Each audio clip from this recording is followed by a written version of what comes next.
Suasana haru dan tegas menyelimuti ruang sidang Pengadilan Militer I-04 Palembang, Rabu tanggal 11 Juni tahun 2025, saat keluarga 3 anggota polisi yang tewas ditembak oleh Kopral 2 Kopda Bazarsah menuntut hukuman mati bagi terdakwa. Permintaan tersebut disampaikan langsung oleh Nia, istri almarhum Kapolsek Negara Batin AKP Anumerta Lusianto, usai mengikuti jalannya sidang dakwaan. "Kami minta hukuman mati, tidak ada yang lain," ujar Nia singkat namun tegas, mewakili keluarga para korban.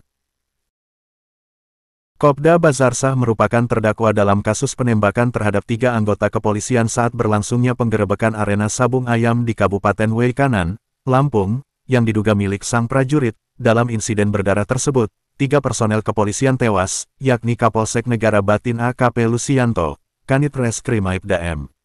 Rashid, dan Aibda Ahmad Sahroni.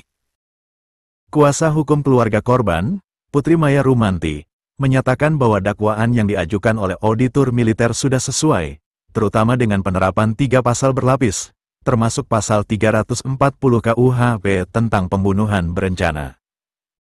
Penerapan pasal 340 KUHP sudah tepat karena ini memang sudah direncanakan oleh terdakwa, ia menyiapkan senjata api laras panjang sebelum penggerebekan dilakukan, ungkap Putri.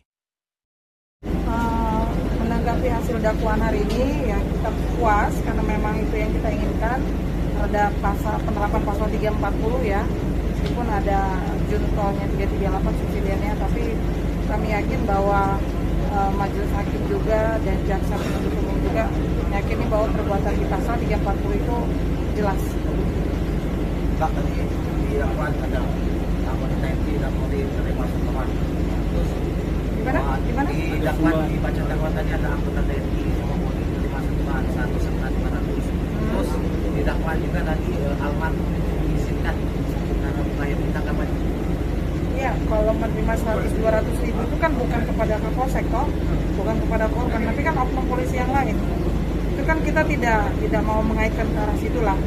Dan kalau misalkan tadi bilangnya Kapolsek mengizinkan dan hati-hati, harus kita buktikan gitu, dan kita bisa buktikan bahwa hari itu Pak Kapolsek tidak ada di tempat gitu.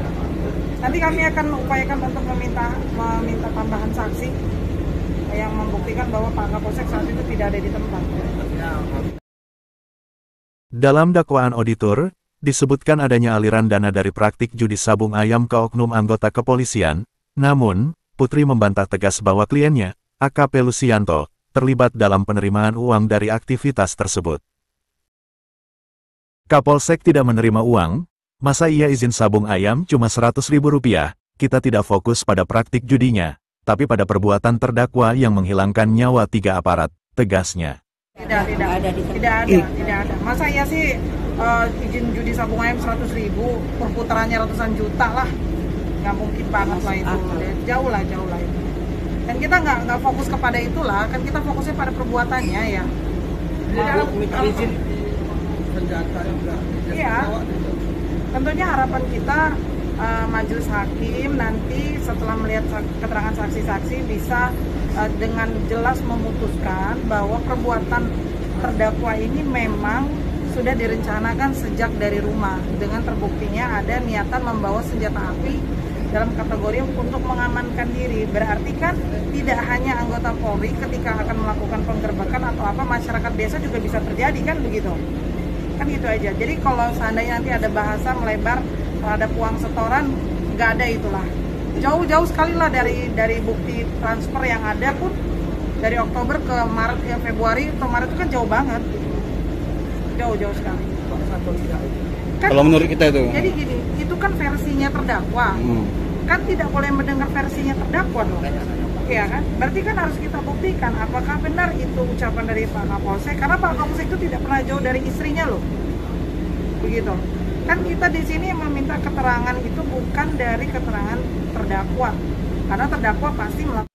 Lebih lanjut, Putri menyatakan pihaknya akan menghadirkan saksi tambahan guna memperjelas bahwa AKP Lusianto tidak berada di lokasi saat dugaan permintaan izin sabung ayam dilakukan. Kami akan meminta tambahan saksi lain untuk memperkuat bahwa Kapolsek saat itu tidak ada di tempat, tambahnya. Sidang lanjutan kasus ini dijadwalkan akan digelar pada tanggal 16 Juni tahun 2025 dengan agenda menghadirkan 12 saksi dari para terdakwa. Publik dan keluarga korban berharap majelis hakim dapat memberikan putusan seadil-adilnya sesuai dengan rasa keadilan dan kehilangan yang mendalam. Tim Liputan Lantai News TV melaporkan.